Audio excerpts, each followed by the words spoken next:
my name is Dudley Raymond Byquar. I was born in Rockhampton on the 29th of April 1943. I don't remember Rockhampton because I was brought here as a baby. Well, I lived next door, so we lived over the Islander Road, and next to Tommy and Gladdy Road, and then we shifted into Islander Road when I was about 4 or 5 years old.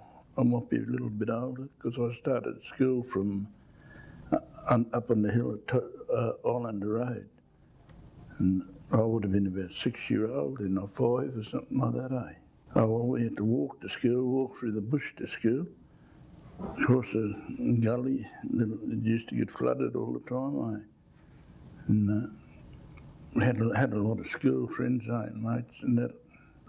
Where I was brought up, there was, when we lived next to Tommy Road, there was my grandmother, my mother, my auntie, my 2 uncles, my auntie's husband too. There were 3 uncles, and a cousin of mine, she was killed in an accident a few years back, yeah. But, and then we shifted up onto the old lady give my auntie land that belonged to an old Kanaka fella. When he died, it was left to her, eh? And so we all shifted up to the top of Islander Road up the hill, and my auntie's husband got his uncle down from somewhere up north there, and he was a carpenter, and he built a big veranda on that house and another room, eh? So we all lived up there, eh? Until that's when I started school, and that around I was about 6 years old, something like 5 or 6. Yeah, well, see, Mrs. Charles, she was a missionary over where most of them come from. And yeah, they was brought out here as slaves, you know. And she when they sort of got their freedom, well, she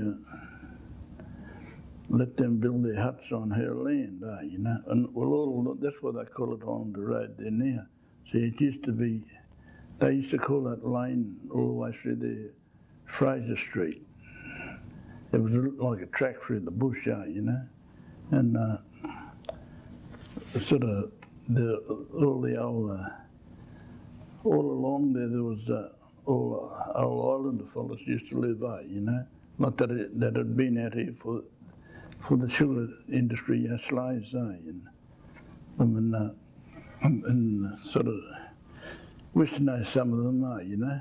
Some of them, you couldn't, you didn't know, they should talk broken English and that, And, because I remember a few of them, you know, like old Thomaso and old Boogery, some name like that, Hoggy, yeah, and they all had their huts. That's why there was a lot of mango trees all through there.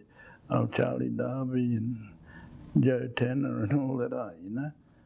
There was, I remember a lot of them when I was only a kid. I think the last of them that died, I was about 14, or I might have been a little bit older. I think it was old Charlie Darby, I think he would have been the last one to die, Yeah. Yeah, I should have asked Jenny to. So I never had a chance to see it. See, that's his granddaughter. She lives in Childers. But I haven't had a chance to see her. But I see they used to have a house there too. You know, a proper house. And old Charlie had his hut right beside his house, you know. And sort of, he used to run and have a big bow and arrow there. Jenny still got his bow and arrow, you know. His bow, I think she was telling me, Because I think she sort of must put it away, yeah. He was her grandfather. Charlie Darby had a big bow and arrow, and he used it to shoot parrots and mulberry birds and that, so he can make a big feed up, and sort of make a big stew with it, you know. And you never miss, you know. They could be right up in the parrots, right up in the top of the blooming pine tree, he still bring them down, Yeah, and shoot flying foxes, had not done with it, yeah. See, she was a missionary, and she was over in the islands as a missionary, And I don't know how she ended up with the land, but she had a lot of land, all through there, you know. Because even see, a lot of the old islander people, they had their own land too along Islander Road.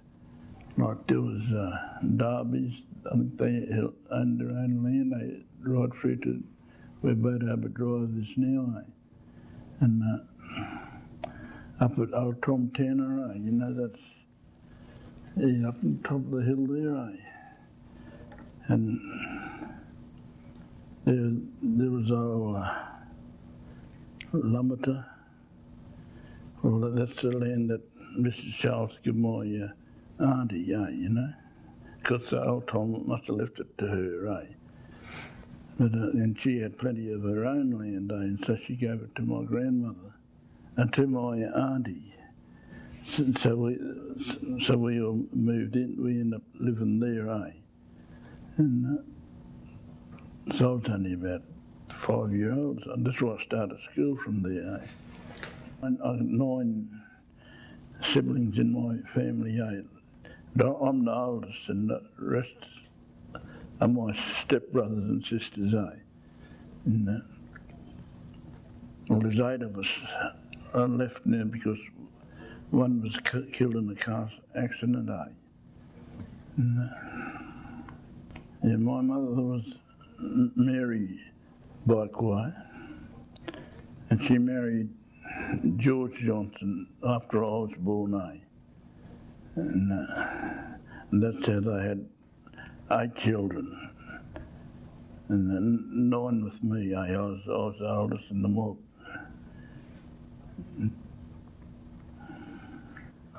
Well, Mum was the youngest in my grandmother's family, And because she had 2 brothers and a sister, and her husband died. Her father died 3 months before she was born. Yeah, so she never knew her father, But now she's seen photos and that of him, And but he died being around Nambour way, when he was only about 30-something year old, you know. My grandmother was born at Horton, up in the Childers, and she married. She was Mary Swally, because her father was Tom Swally, or they call him Swallow out at the cemetery, but that's just the way they spelled his name, because he graves out there at Paulton Cemetery, And well, she came up here, must have when her mother died, her and her father and a sister, Ada. They come up as far as by train up to Takura, and because the train only came that far then, and then they walked through the bush through to Arrowin to where Byquar were living, And that's how she ended up.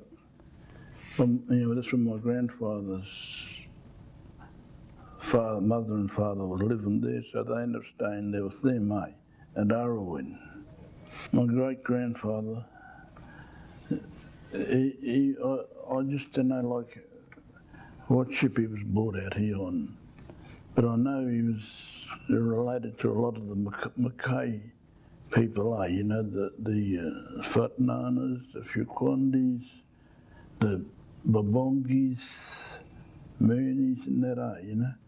They're all around Mackay, but he must have come down this way, you know,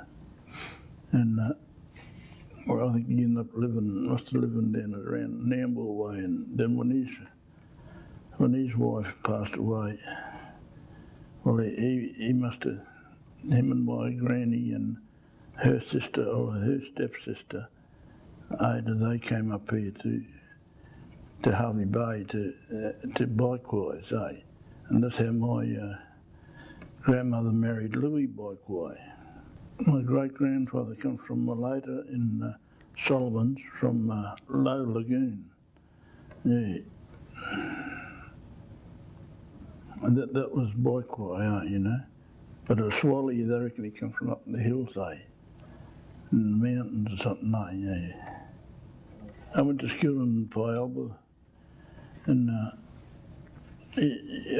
didn't mind going to school, because we had to walk through the bush and all that to go to school, because all this place here was all bush then, Right here where we're sitting was all bush too. Yeah, and apparently they'd shifted the school down when I first went there, and it was only a little school. There was I had a few, mates went to school, like some of them still here in Hervey Bay. I left when I was in about grade 5 or 6, because I was in hospital and I never went back. I never went back to school, and I got a job to working for Roy and Betty Christensen, halfway to Nickenbar. And they really looked after me, yeah. Well, his family's still friends of mine, And that's when I worked on the farm, just doing farm work the first year. And the second year, I cut cane. I signed a contract, you had to sign a contract back then for, you had to cut cane for a season. And that's when I did my first contract, was with Roy Christensen, Roy and Betty's. I remember signing the contract out at Nickenbar railway station. All the farmers used to be there, and then all the cutters, everyone had to sign contracts then, And that's when that was my first cane cutting contract was out there. I was only about 12, maybe 13 year old or something, Yeah, when I was about, say, might have been 11 year old or something like that, I ended up in hospital with a dislocated hip, and I had to, instead of them operating on me, I was in there for about 6 months in the Maryborough Hospital with all these weights on me, both legs all strapped up and there with weights on. And before I could come out of hospital, that's why I never went back to school, And I've had my hip replaced in later years, So a mate of mine, he worked with me, and when he was when he was about 17 years old, and when he seen me, he ended up a orthopedic specialist. He still is now. But when he seen me limping pretty bad, he said, "How long you been like this, Dudley?" And I said, "A couple of years." And he said, "Well, you better see me and I'll x-ray everything." And he made an appointment, and he put a new hip in me. He did an operation on me, and he sort of, because I remember when he said, it used to be thin bloke, but he was a big solid bloke when he was a doctor. Because when he was working with me, he was only a 17-year-old boy, and all the other blokes out on the Hervey Bay plantation, they'd say to me, "How's the doctor going?" Because he was my partner in draining water out of the sugar cane so the harvesters could come in. And we'd go out to Block 28 to where everyone went for their smokers and dinner. And all the other fellas said, "So how's the doctor going?" They knew he wanted to be a doctor. And I said, "Don't worry, Betty. I'll vacuum out to shovel any one of you fellas on this plantation." And I don't think they believed me, and anybody would have, because he was a really good worker, eh? And he got to be a doctor. And he got a big place in Bundaberg there now. He did my operation. Started cutting cane when I was about 13, and I did it for, I did a lot of seasons, like around here, up north Queensland, that was around Babinda, then in Mackay, and then down on the Clarence River, me and Leon cut down there.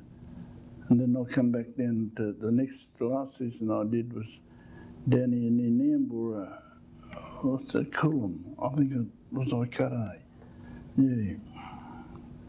And I must have cut for, I don't know, it was a long time, 12, 13 years or something like that, yeah, most seasons, Because sometimes, if I didn't,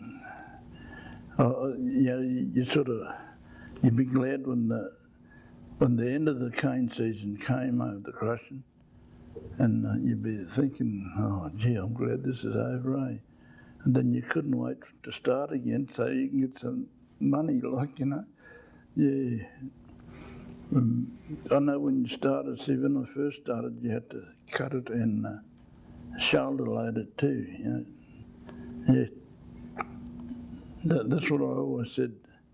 I did about 4 years or something on shoulder loading, and then they brought in front end loaders. And that's what I always says to everyone that talk about cane cutting. I said, when they brought the loaders in, that's the best thing I remember is of cane, I said, bloomin', you didn't have to shoulder loaded it. Running up and down planks with shoulder sugar cane, After I finished cutting cane, I ended up working on construction, going into the city and working for different, Thief Brothers and that, and then I was I ended up going out. There was 5 of us went from Hervey Bay here and right out the west, in New South Wales, right out past, a long way past Byquar, and took us 2 days to get there in a taxi from here. And we in the place, I think it was other side of Byquar, and for a contractor, he had 40 men in each. He had 2 gangs of 40 men. We're about 200 mile apart, and we used to. You couldn't go to town. You were 100 mile from the nearest town that so all doing was ring barking. I remember there's me, Jimmy Gaylor, Billy Gaylor, Richie Gaylor, and George Tanner, and Alan McIntyre, the taxi driver, drove us out, and took us 2 days. It was all dirt road too, Yeah, I sort of always remember it. It was a real hot and dusty, And we were out there for a long time. We'll see Jimmy Gaylor, he'd been out there before, so then And this bloke told him to get, if he can get some blokes, so he'd been out there for a couple of years, and so when he come back in, he took us blokes out, Yeah, it was